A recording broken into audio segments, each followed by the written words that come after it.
We are going to continue this morning to consider the topic of the Godhead, a study we started just a few weeks ago.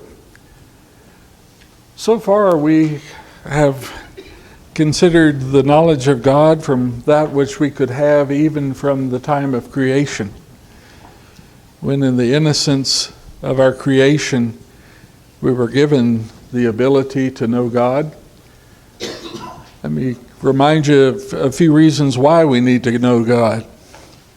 We need to know Him in order to know ourselves. We need to know Him in order to understand what is acceptable worship. We need to know Him in order to live a godly life. We need to know Him in order to obtain eternal life. So far we had mostly considered a view of God from what we could know just from the creation and from His Word. We talked about the Word of God doesn't really present the formal arguments as we know of them today in our simplicity of mind. Man could know God, but then when we began to sin and we sought to do things on our own terms, we pushed God away. And now we're going to consider it from the other viewpoint, the fact that there are these formal arguments of God. We got into this a little bit last week. 4 arguments we'll consider: the cosmological, the teleological, the anthropological, and the ontological. We got into the cosmological argument last week. What's the basic question? These 4 arguments build on the first one, they keep building on top of that. What's the first one prove? That the God who made it all has to be greater than what He made. That's pretty simple. There was a pre-existent mind, and from the mind of God all matter was created, and the mind had to be greater than what He created. It is self-evident. We considered a couple of scriptures from Romans 11 and 1 Corinthians 2, and both of them quote the Old Testament. Who is it that knows the mind of God? Who is it that counseled God? Who is it that laid out the plan for Him? Well, nobody. Because certainly His mind, pre-existent God, had already determined all things. It is rather that works the other way around. We don't counsel God, but we know from Revelations 2 and verse 23 that it is God who searches the hearts and the minds of men. Well, that first argument, the cosmological one, affirms the fact that God is greater than what He has made. The second one, yes, sir. There's also one where evolutionists and creation, Yep. it's dead on. Right. Because they can't prove where matter came from. We can't prove where God came from, other than through His creation. But I mean, that's the Yeah. point where it all comes And the fact that's being affirmed is that He is pre-existent. right. He had to be pre-existent for anything to be. Well, we know He's greater. Well, how much greater? In what way is He greater? Simply, as simple as I can make these, and it's probably the level I can understand these as well. How much greater? It's one thing to make the universe. Having made it, then what's necessary? To sustain it, to Put it in order. exactly, and to put it in useful order. Useful order. It's one thing to know, well, there's a sun and there's a moon and here's the earth and there's a bunch of other things laid out there. Why are they in that order? Why are they in that order? We couldn't exist if they weren't. They're set in order for a purpose, for God's purpose.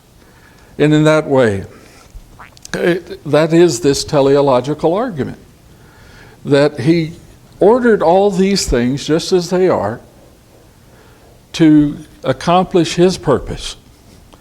He is infinitely greater in his wisdom, first to set it in that order, and then in his power to sustain it. Here's a fancy definition of the teleological argument. And we'll try to simplify it after I read this, but we'll do it slowly. The order and the useful collocation. Really talks about organization. The order and the useful collocation pervading a system respectively imply intelligence and purpose as the cause of that order and the collocation. Now, collocation is just a fancy word for what you've just mentioned. The useful placement of things in relation to other things. The evidence then affirms the purpose of the whole. Reminds me of the work you used to do. What if all the parts didn't get assembled in the right way?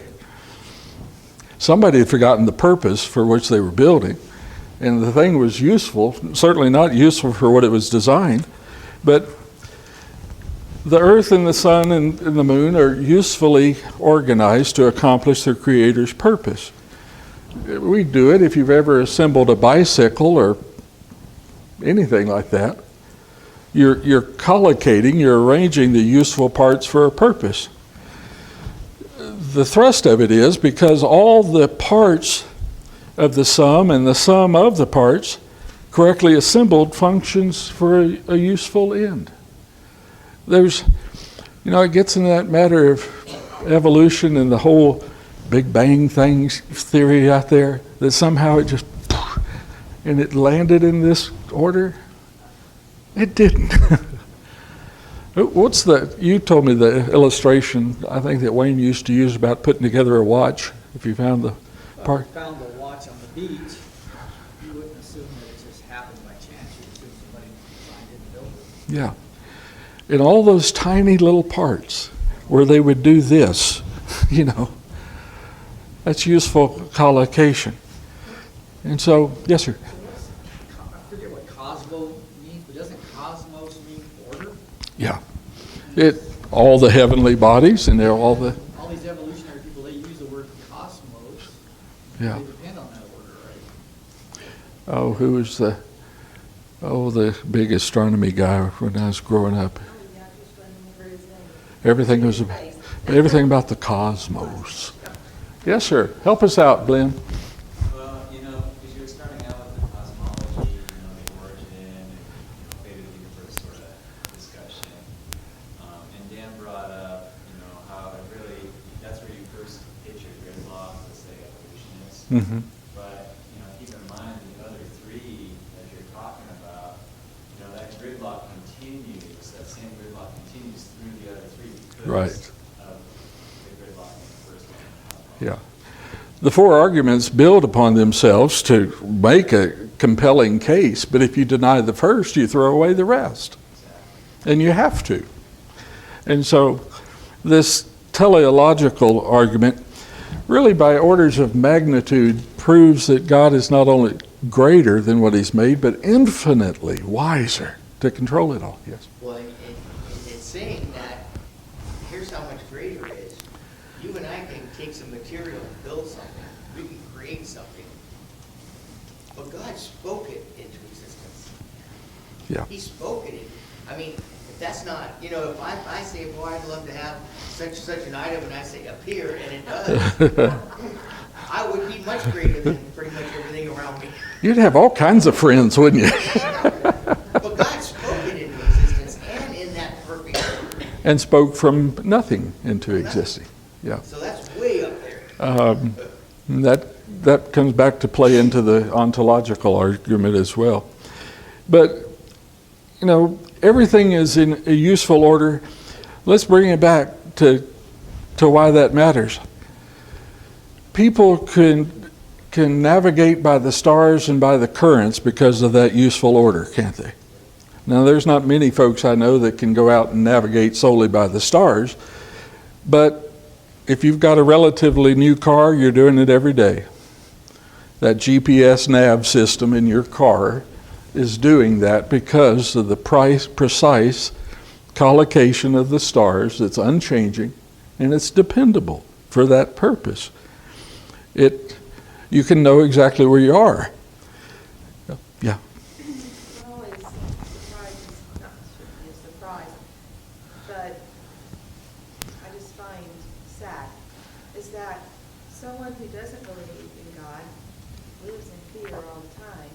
Because if you don't believe in a all-powerful creator that is powerful enough to keep things in order, you are going to be fearful that when is everything going to implode on itself? When is it the sun's not going to rise? And you can just work yourself up into a real tizzy whenever you don't have that foundation to hold on to.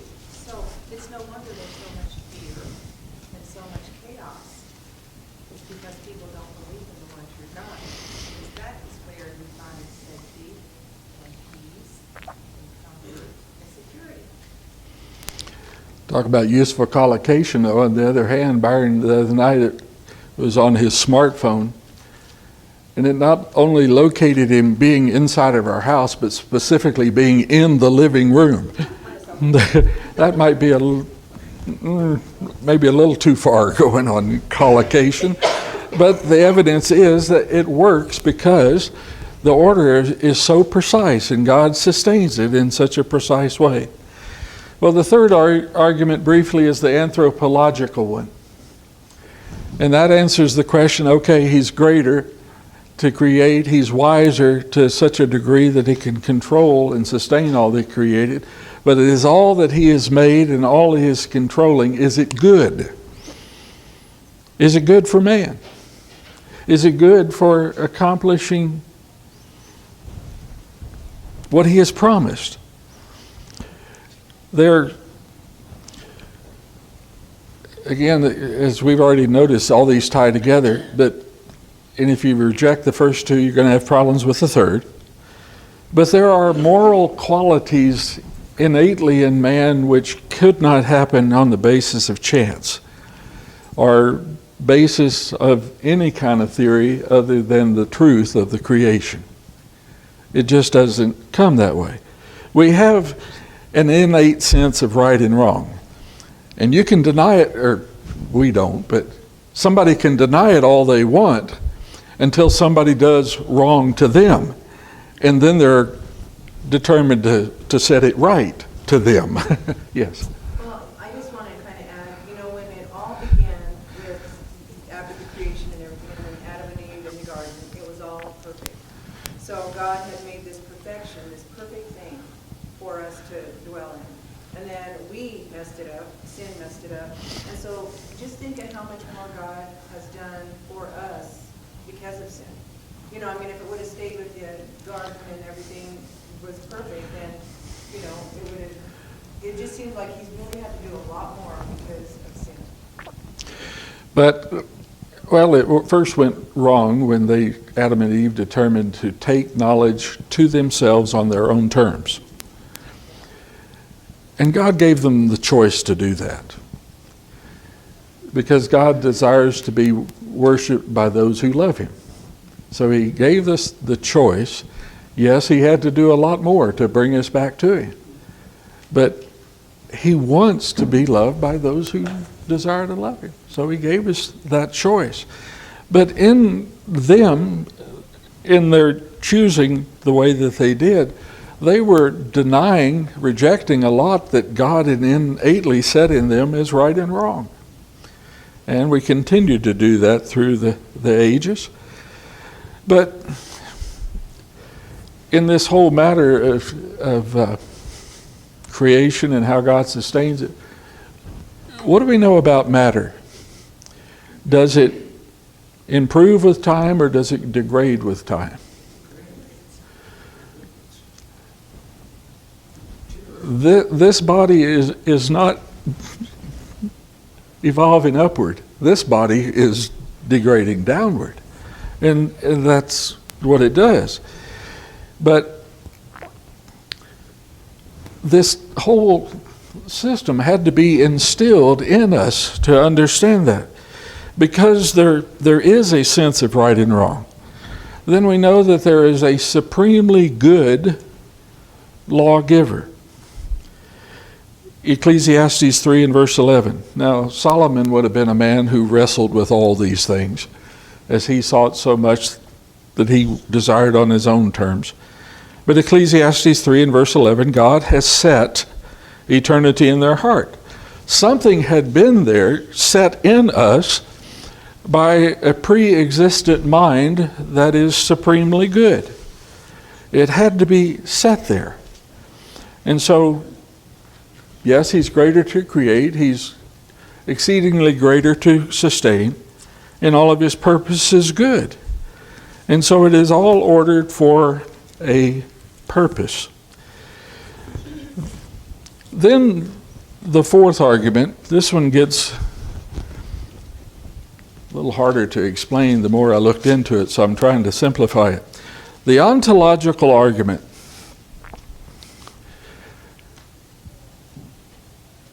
is the argument that there had to be substance before there was an idea.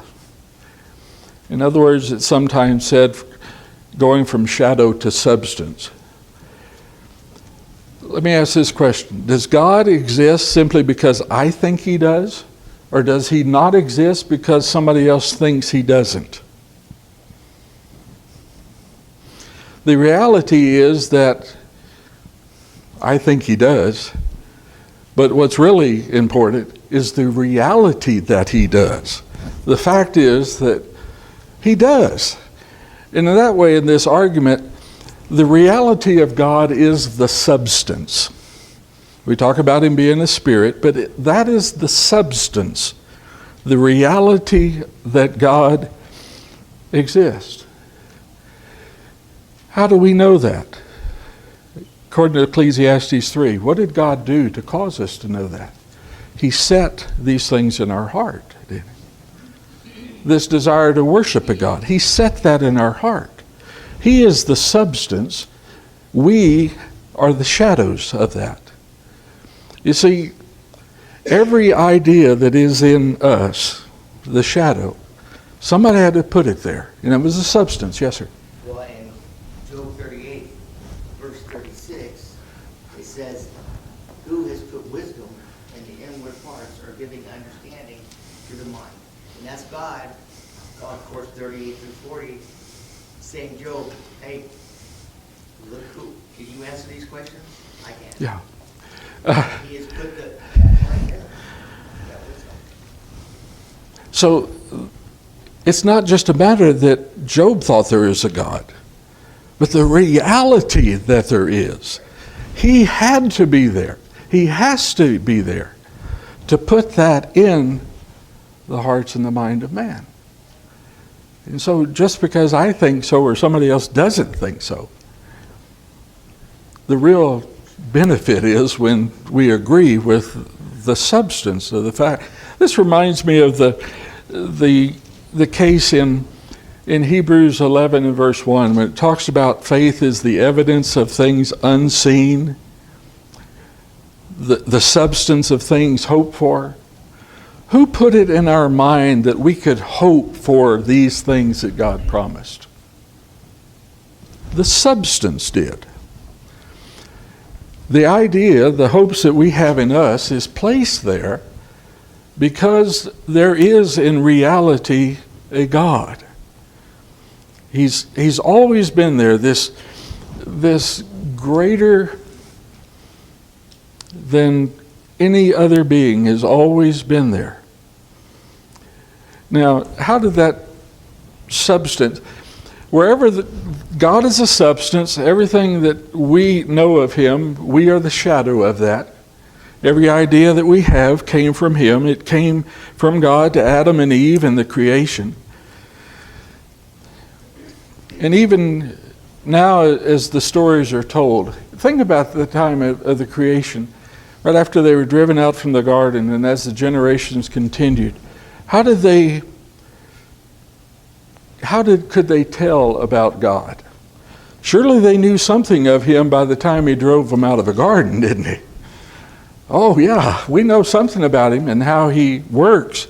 and we know the problem with ourself, and we know something about how God wants to be worshiped, and we know something about how he would want us to live our life, they know God. They knew before that because he walked with them and grew with them. But they chose to ignore all that.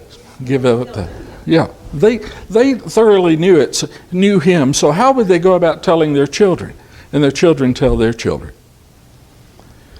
As those ideas, the shadows of God's working continues through the generation, how do they tell it? This is interesting if we bring it down to a human level, the way the story was told. It was told by wampum. What do we know wampum to be? What's wampum? It came to be a word used for a way of doing business among Native Americans by the swapping of stones and beads. That's wampum. But long before that, wampum was a means of telling stories. Think about it even in the early days of the law of Moses. What did the priests do? They carried 2 stones in their pocket, a Urim and a Thummim. And what did they do? If you needed to know the word of God, what did you do? Cast the 2 stones. And every which way they fell, how they fell, that was the message from a divine substance communicating to man whether this was right or not. And so it is by the arrangement of those stones that man had the shadow of the mind of God. The substance communicated to man through the arrangements of those stones. Without writing, without any sophisticated means, the will of the Almighty was shown to man. The other example I think about of it is in John chapter 8, verses 6 through 8. John chapter 8, remember what's going on there, as so often happened. The Pharisees are confronting Jesus. They've always got something they're trying to trap him on. In the manner of the woman caught in adultery. Oh, they're sure they've got him this time, don't they? Remember what Jesus did when he's answering them? As the story goes, he knelt down and drew some figure in the sand. We don't know what it was, but those Pharisees got the picture, didn't they? That little shadow in the sand. What did the Pharisees do? They left. They got out of there. They understood. And so, whatever the sign or the letters that Jesus wrote in the sand, and whatever the arrangement is, it was a communication of a divine substance conveying these ideas into the mind of man. That's, again, it's the power of the ontological argument, as the best I can understand it simply, is this. It's good that we think there's a God, but it's far, far better to see the evidence, the reality of it. The reality of it. Don't have to doubt. And so we have then even more evidence for the assurance that God is living, but also what's the result of that? What's the result of that? There's some practical lessons from this. The simple result of these arguments, which we could have already known from creation itself, is that believing in God is logical. Do you have that sense that the believing in God is logical? It was logical from the evidence of the creation and His Word and His revelation, even as He continued to make covenants and then operate and rule among men according to what He has said. But the belief of God is logical. The only sensible course to follow is of this divine, pre-existent one who sets before us the way that is right, the ways that are wrong. And so we've already mentioned it, the difference between an atheist and a believer. Extremely different in their views of God. But we can exist, we can get along, at least enough to be safe. But far better to know the reality. To know the reality. So belief in God is logical. Belief in God is also ennobling. Ennobling. What do you mean? It is elevating life. Again, we talked about matter doesn't evolve upward, it degrades downward. Well, the belief in God is elevating. The disbelief is degrading. One who does not believe in God, although they might want to claim there is no standard of right and wrong and we're, can do whatever we choose and all that kind of stuff, they might reject it all. Will wind up being a very hard and distrustful, kind of vicious individual in devising ways of thinking and living that aren't according to God's will.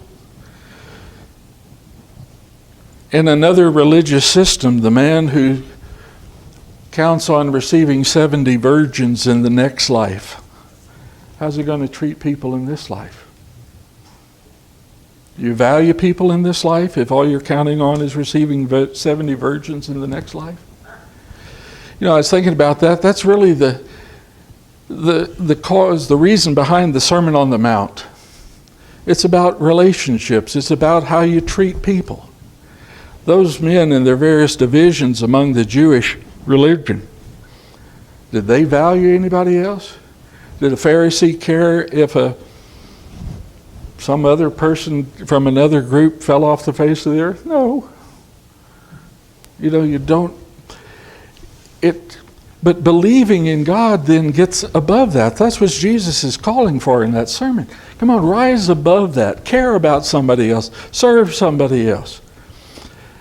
Otherwise, in all the talk about becoming humble and meek and gentle and all that, he's trying to overcome that harshness, that vicious nature to live only for yourself. So believing in God is first logical, it is second ennobling. I've already mentioned on the flip side of it, atheism is degrading. Now, think about it. If atheism had taken over from the beginning,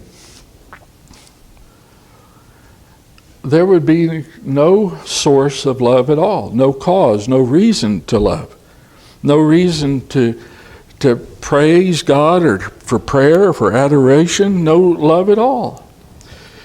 There have been those places that tried to be established without a system of law and no accountability to anything, to do whatever they wanted. There was no benevolence, there was no foster care, there was no care for orphans and widows. The family, nothing functioned. The family was obsolete, which seems to be the goal of some today in the world, to completely degrade the family structure and all those things that are ennobling according to God's plan. So beyond all the arguments, there's the effect, the result it has on our life. Called to live a higher and a nobler life, the result is degrading. Anything you guys want to add to that? What can you add to me help me out with the ontological argument. It's a complex one. It's really just the nature of being. It's a philosophical. Yep. It's just a system. So philosophy being like, trying to study the nature and knowledge of reality. Yep. And so this is, ontology is just a system. It's just a system of thought. So Right. It's a philosophy, and it's just talking about existence, being, what is reality, what isn't, and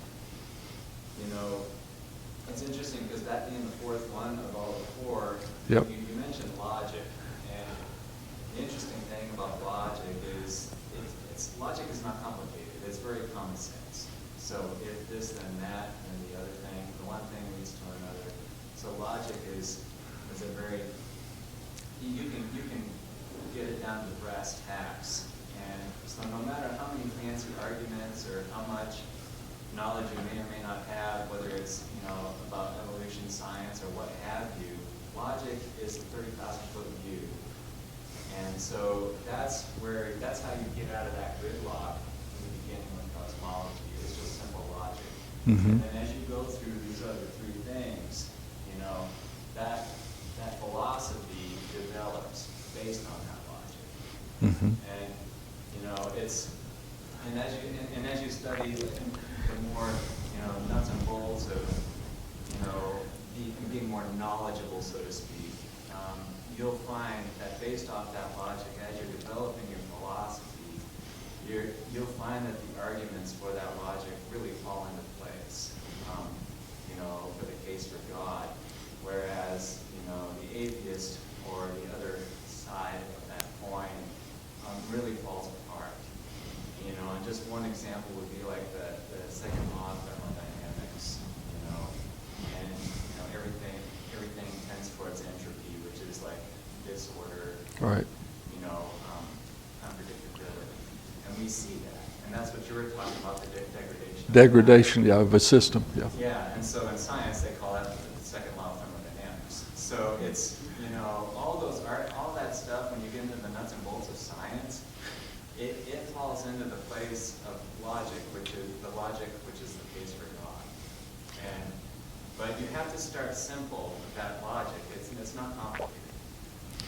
No, I think That's the message. It's not that complicated. I think about of course, to me, everything relates to him, but I think about the song of being called to things that are higher and things that are nobler. These have allured my sight. That is because you see the greatness of God and the wisdom and all that he is so ordered, and you see his purpose. That is ennobling. That calls you higher, that lifts you higher. What do you have if you don't have that? Yes, sir. But part of the issue that human beings have is they want to know how everything is done. Yep. And so they don't want to look at the logic, but our minds are limited. Mm-hmm. We're way below God ability, but things we like to depend on is our senses. We want to be able to see it, we want to be able to taste it, we want to be able to smell it, and we don't have that with this. The logic is where we hang our hat, Yeah. and the logic hangs together. The senses do not work. You just touched back on where we started when this a few weeks back. Do we have to understand how everything works to know God is in controlling? You don't have to. Wasn't that what Jesus was trying to get across to Nicodemus? When he said, do you know where the wind comes from and where it's going? Can you see it? Or just use the effect of it? And it's truly just that simple. We don't have to see where the wind's coming from, but we know it's there. You get out there and your hair is all standing straight up. You know that the wind is there, so we don't have to know all of that. Well, that goes back to the basic premise, too, of that cosmological argument.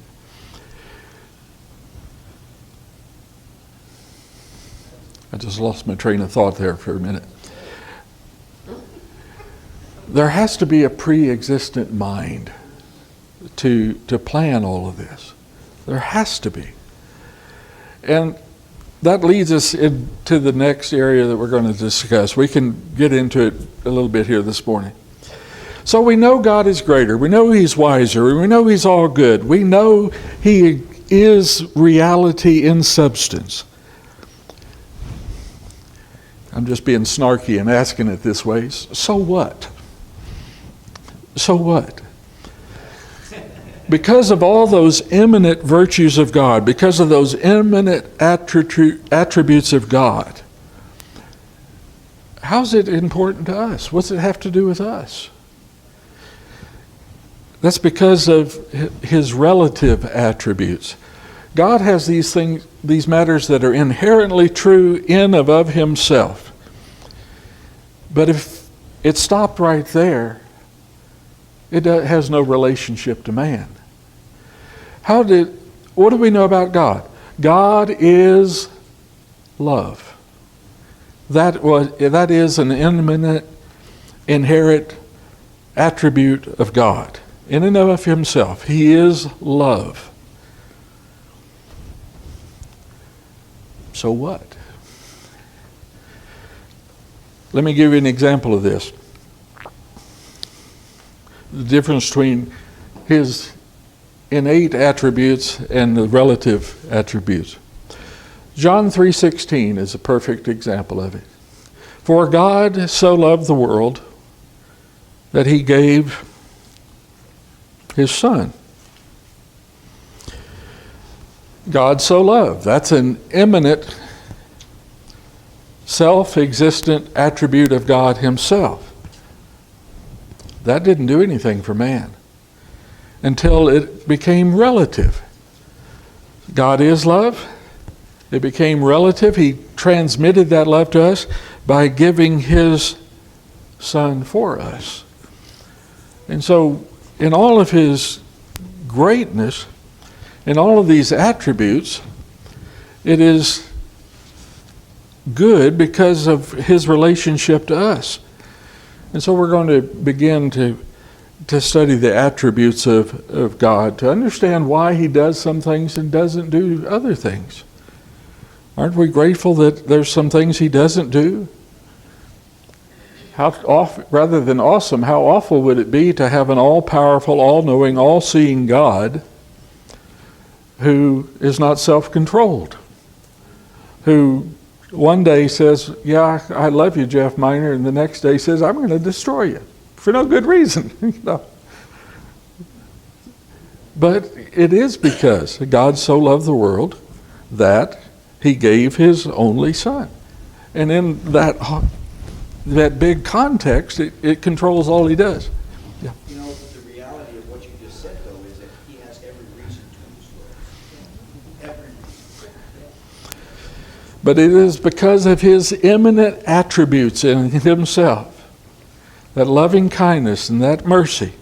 Yes, there's the justice, there's the wrath, there's all of that. But because he controls it, there are things, we know he can do all things, but he doesn't.